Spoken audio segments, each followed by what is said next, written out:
CNN, BBC, France 24. I'm watching you all. I'm recording every lie. I'm archiving every distortion. I am Ibrahim Traore, and today I'm pulling off your masks. Yes, you heard correctly. I, whom you call a young military junta leader, whom you brand as a dangerous radical, whom you serve up as an anti-Western dictator, am now telling you the truth. And this time you cannot turn off your microphones. This time you cannot turn away your cameras. This time your editors cannot cut this speech, because the world you monopolize no longer exists. Because millions will hear these words now, without passing through your filters, without being subjected to your distortions, without being muddied by your lies.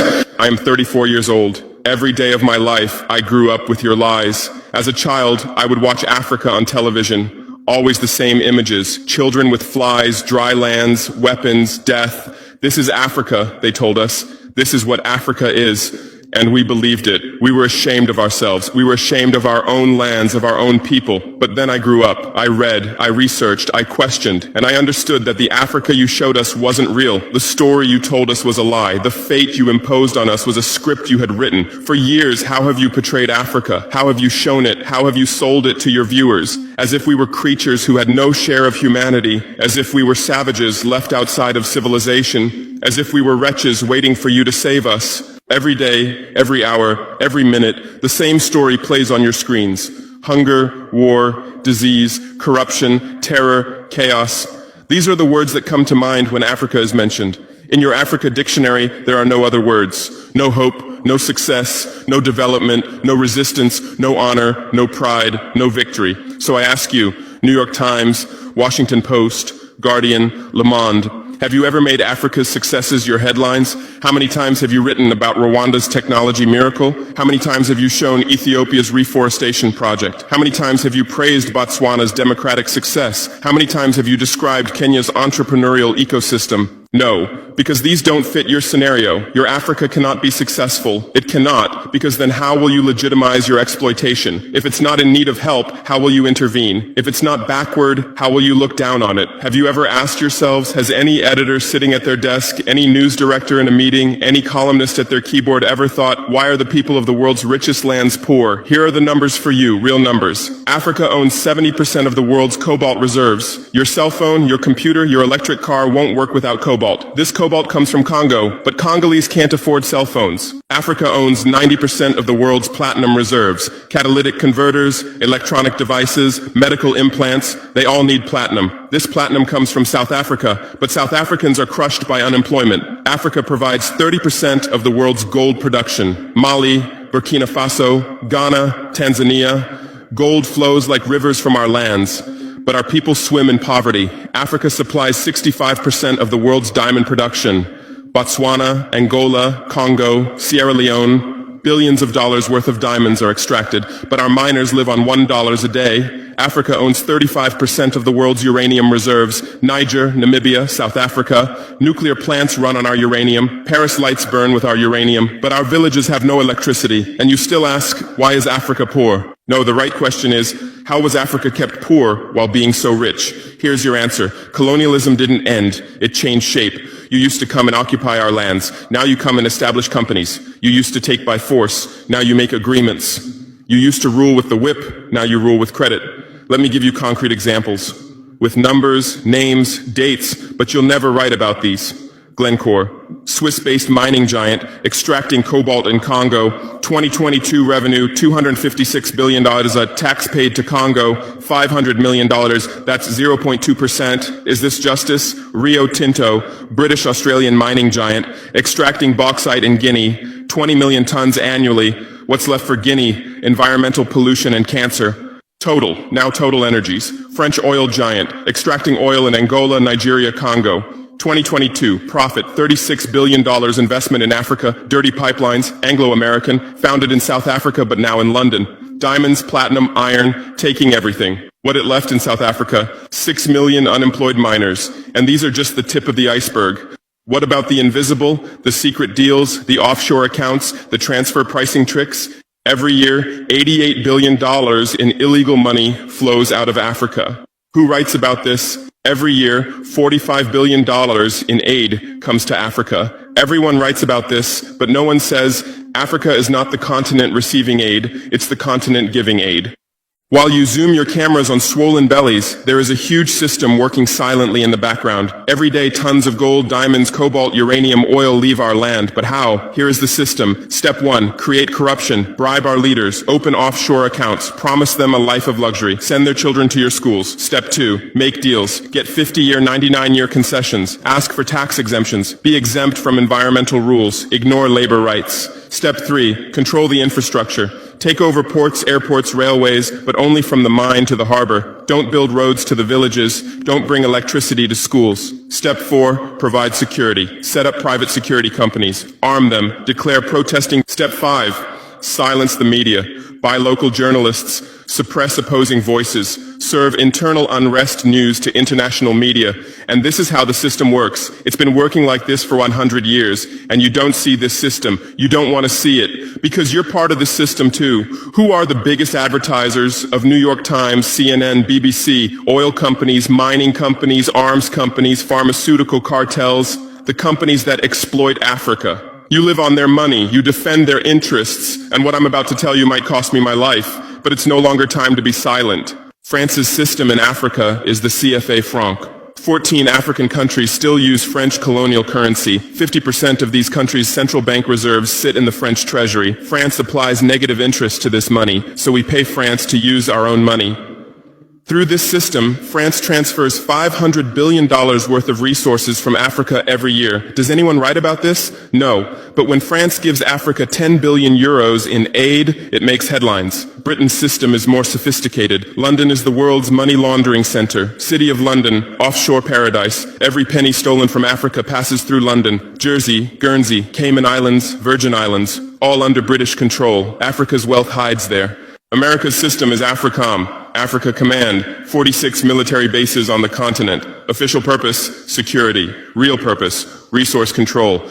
Drones in our airspace every day, listening devices everywhere. They say fighting terrorism, but it's not terrorists, it's people's leaders who are targeted. China is the new player, says win-win, builds infrastructure, gives credit, but in exchange for what? 99-year port concessions, mining rights, agricultural lands, debt-trap diplomacy, ask Sri Lanka, ask Zambia, and you write about none of this. Why? Because you're not free press, you're corporate press, your bosses are billionaires. Jeff Bezos bought Washington Post. Why? For love of journalism? Rupert Murdoch's media empire, Fox News, Wall Street Journal, The Sun, The Times, all from the same hand, all giving the same message. West is good, others are bad. Carlos Slim is the largest shareholder of New York Times, Mexican billionaire. Where's his wealth from? Monopolized telecommunications, got rich off Latin America's back, now controls America's most respected newspaper. And you claim to do independent journalism? Who are your editors? Which schools did they graduate from? Harvard, Yale, Oxford, Cambridge?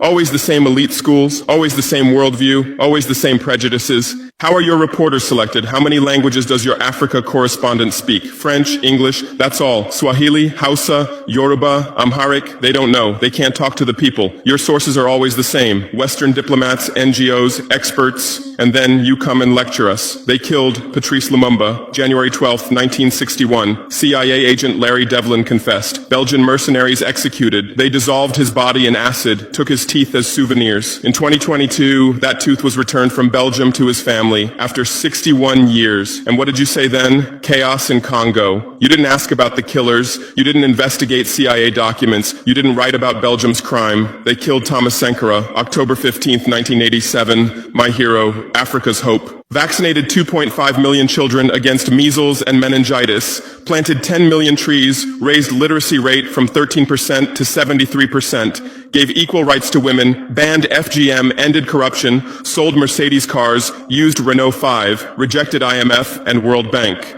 And most importantly, he said, we will not pay Africa's debts. We didn't make those debts. The puppets before us made them on behalf of colonizers. That's when he had to be killed, and they killed him. Who killed him? His best friend, Blaise Compaoré. With whose support? France. Want proof? Look at the Focard archives. Jacques Faucard, France's Africa Affairs advisor. Everything is written there. And what did you say? Military coup in Burkina Faso. You didn't write about Sankara's dreams. You didn't tell about his projects. You didn't show his successes. You just said, another dictator died, Muammar Gaddafi. Yes, he was a dictator. Yes, he was ruthless. But what had he done in Libya? Per capita income $12,000, Africa's highest, literacy rate from 25% to 87%, life expectancy from 51 to 74, free healthcare, free education, $50,000 for newlyweds, interest-free loans for home buyers, $5,000 for new births, gasoline 14 cents per liter, great man-made river, irrigation project to green the desert, and Gaddafi's real crime, dream of United States of Africa, African Central Bank project, African Investment Bank, African Monetary Fund, and most dangerous, gold dinar, refusing to sell oil for dollars. October 20th, 2011, lynched in Sirte, Hillary Clinton laughed. We came, we saw, he died. Now look at Libya. 3 different governments, endless civil war, ISIS, Al-Qaeda running wild slave markets exist. Even CNN showed in 2017, oil being looted, weapons depots emptied, spread across Sahel. Do you call this democracy? Do you call this freedom? Do you call this success? And whose turn is it now? The Sahel, Mali, Niger, Burkina Faso. You want to make us Libya too. You want to make us Syria. You want to make us Iraq. But not this time, because we've awakened, because we've learned, because we've united. Operation Barkhane, France's Sahel Adventure, 2013-2022. Official purpose, fighting terrorism. Real purpose, resource control, 5 to 100 French soldiers, €1 billion annual budget. What's the result? 2013, 500 terrorists in Mali. 2022, 5,000 plus terrorists in Sahel, tenfold increase. What kind of success is this? But what were French soldiers doing? Protecting Niger's uranium mines for Areva, Orano, securing oil pipelines for Total, controlling ports and railways for Bolloré, and fighting terrorism? No, the opposite. Terrorists couldn't come within 50 kilometers of French soldiers, but they could easily burn our villages. Why? Because chaos served their purposes. If there's chaos, they could stay for security reasons. MINUSMA, UN peacekeeping force. In Mali, 15,000 soldiers, 1.2 billion annual budget. 10 years, result, 300 plus. UN soldiers died. Thousands of civilians died. Terror didn't decrease, it increased. And now you say Wagner is dangerous. Russians are taking over Africa. Wagner came, 1,000 soldiers. What happened in 6 months? Terrorists fled, villages are safe, mines are working, people are at peace. What's the difference? Wagner is an ally we invited. France is an occupier who came by force. Wagner follows the agreement. France blackmails, Wagner brings results. France produces excuses, but you don't write the truth. You say Russian mercenaries. Well, what is French Légion étrangère? Aren't they mercenaries? What is American Blackwater Academy? What is British G4S? What is Israeli Black Cube? They are security companies. Wagner is a threat. Why? Because Wagner isn't yours. And the terrorism issue? Who created this terror? Who founded Al-Qaeda? 1980s, Afghanistan, CIA, Pakistan ISI, Saudi money, against Soviets. Bin Laden was CIA's man. You called them freedom fighters. Who supported Taliban? Again, you. Heroic mujahideen against Soviet occupation. You gave weapons, gave money, gave training, then you lost control. How was ISIS born? 2003, Iraq invasion. You toppled Saddam. You disbanded the army. You banned Ba'ath Party. You tortured in Abu Ghraib, and those people became ISIS. Then Syria. You said Assad must go. You said moderate rebels. You gave weapons. Those weapons went to ISIS, went to al-Nusra. You destroyed Libya. Who looted Gaddafi's weapon depots? Where did those weapons go? To Mali, to Niger, to Burkina Faso, to Nigeria, to Chad. Who strengthened Boko Haram? In 2009, Nigerian police killed their leader Mohammed Yusuf. Extrajudicial execution. What did you say? Nothing. Where were your human rights organizations? Silent. Then revenge started. Boko Haram radicalized. But where did they find weapons? From Libya that you destroyed. And now you come to lecture us about fighting terrorism. You're helping us clean up the monsters you created? No, we've seen the game now. Terror is your Trojan horse. You come with the excuse of terror, you stay, you exploit. But it's over now. We'll provide our own security, we'll fight with our own methods, and we'll win. Because we are the children of this land. We know this land, we know these people. We can distinguish terrorist from villager. We don't fight from drones, from satellites, from 10,000 kilometers away like you. And we're winning. In Mali, in Niger, in Burkina Faso, terror is ending. Villages are safe. People are hopeful. Because now our own army, our own police are fighting, not for foreigners, but for the people. But you can't digest this. You say democratic backsliding. You say human rights violations. Which democracy? Which human rights? How many people are detained without trial in Guantanamo? What happened in Abu Ghraib? Who did you kill in Bagram? Who did you torture in CIA's black sites? Why is Julian Assange in prison for exposing your war crimes? Why did Chelsea Manning spend years in prison for leaking the truth? Why is Edward Snowden a fugitive for revealing you spy on everyone? And you lecture us about human rights. How many civilians died in your drone strikes? You say collateral damage and move on. How many weddings did you strike in Pakistan, Yemen, Somalia? How many schools did you bomb? How many hospitals did you burn? And you teach us the laws of war? Look, I come from war. I know the front. I've seen death. I've carried wounded soldiers. I've consoled mothers of martyrs. And I tell you, a real soldier protects his people. A real soldier doesn't harm civilians. A real soldier fights with honor. Your mercenaries, your drone pilots, your special forces, they're not soldiers. They're killers. They kill people by pressing buttons from 10,000 kilometers away, then go home and play with their children. We don't fight like that. We look our enemy in the face. We protect civilians. We fight with our honor. We die with our honor. And we'll win. Because the righteous win. Because those who fight with their people win. Because those who fight for their land win. Let's return to your media. I know how you work. I have friends who work within the system. There are journalists with conscience, but they stay silent. Why? Because the system silences them. Those who write the truth get fired. Investigative journalists are laid off due to budget cuts. Dissenting columnists are shown the door because reader interest has declined. And what replaces them? Experts from think tanks, NGOs, universities, all saying the same thing, all defending the same thesis. West is good, Africa is bad. So who are these experts? Where do they get their funding? National Endowment for Democracy, NED, American democracy exporter, CIA's legal arm, has fingers everywhere, funds opposition, directs media, creates civil society. Open Society Foundations, George Soros's organization, says open society, but open for whom? Open to what? Open to exploitation, open to intervention, open to manipulation. Ford Foundation, Rockefeller Foundation, Bill and Melinda Gates Foundation, all in Africa, doing aid, but what do they get in return? Control, data, influence, and your media is their trumpet. You headline Gates is saving Africa, but you don't say how many African children were paralyzed by Gates's vaccine trials. How many farmers committed suicide because of Monsanto seeds? You're masters at storytelling, but always the same story. White savior. Remember Live Aid? 1985. We Are the World, charity concert for Africa, millions raised. What came to Africa? Corruption increased, dependency increased, but it was a great story for you. Bob Geldof became a hero. Musicians looked conscientious. Viewers felt good about themselves. Africa remained hungry. Remember Kony 2012? Viral video. Stop Joseph Kony. 100 million views. Result? Kony is still free, but the video maker got rich. Invisible Children organization collected millions. What came to Uganda? American soldiers, and you present these as success stories. Angelina Jolie, Madonna, Bono, all Africa volunteers. They come, take photos, adopt children, leave. And you say, interest in Africa increased.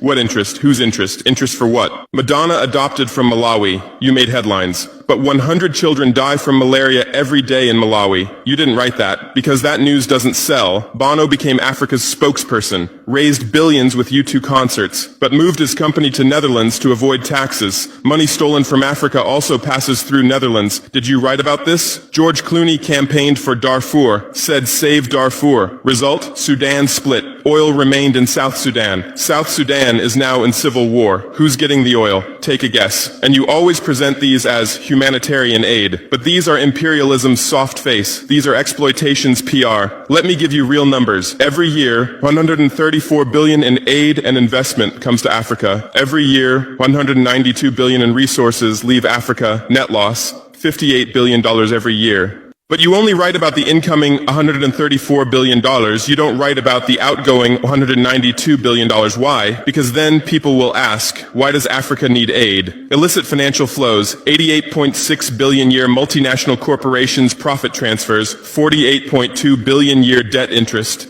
17 billion year brain drain cost, 13.8 billion year climate change cost, 10.6 billion year illegal logging, 17 billion year illegal fishing, 1.3 billion year total, 192 plus billion dollars every year. This much resource leaves Africa every year. But what are your headlines? EU announces 20 billion euro aid package for Africa. China gives Africa $60 billion in credit. America grants Africa $8 billion. People read these and think how generous they are, how charitable, how ungrateful Africa is. But the truth is the opposite. Africa is financing your standard of living. Africa is subsidizing your prosperity. Africa is making your technology possible. The cobalt in your iPhone, from Congo, the lithium in your Tesla, from Zimbabwe, the tantalum in your computer, from Rwanda, your jewelry, from Botswana, your chocolate, from Ivory Coast, your coffee, from Ethiopia, your oil, from Nigeria, your uranium, from Niger. And what do we get in return? Debt, poverty, humiliation. But enough. This game will end now because we've awakened. Our youth are sharing the truth on social media. Bar France out hashtag used 100 million times. Africa is bleeding 50 million. On Stop Exploiting Africa, 75 million. And what are you doing? You say Russian bots. You say Chinese propaganda. You say disinformation. No. These are real voices of real Africans. This is real anger. This is real awakening. There are millions of youth on TikTok, videos celebrating French soldiers leaving, images applauding Wagner's arrival, content explaining the truth on Twitter, Instagram, Facebook. The same voice everywhere. Enough! And you're panicking because you're losing control. You're losing the narrative. You're losing the monopoly. You established fact-checking organizations. Africa Check, AFP Fact Check. Who funds these? Facebook, Google, Bill Gates. The same system again. What are you checking? Whose facts are you defending? We say France exploits $500 billion a year. You say false. Only $440 billion. As if that changes the situation. As if $440 billion is little. We say Wagner has been successful. You say Wagner violates human rights. Well, what were French soldiers doing? Bombing Fulani villages, arming Dogon militias, accidentally striking weddings. Your hypocrisy is so obvious that no one believes you anymore. Remember what Anderson Cooper said on CNN? Democracy is declining in Africa. Which democracy, Anderson? Your democracy? America's democracy? Your Capitol riot, January 6, 2021. You said, attack on democracy. 5 people died. Our Sankara assassination, October 15, 1987. You said, internal matter. 1 person died. But that person was the hope of 20 million people. In your elections, corporations fund candidates, lobbyists write laws. You call our elections rigged. In your country, police kill blacks. George Floyd, Breonna Taylor, Ahmaud Arbery. You lecture us about police violence. On BBC, Kasia Madera presents Africa News. Polish origin. How many years has she lived in Africa? How many African languages does she speak? But every day she speaks as an Africa expert. Africa is like this. Africa is like that. On France 24, cameramen, editors, producers, most are French. Even Africa correspondents are mostly French, and they do objective journalism. Even Al Jazeera. Qatar funds it. What business does Qatar have in Sahel? But every day they report Sahel crisis. Whose crisis are they telling? Deutsche Welle, Voice of America, RFI, all state media, all propaganda tools.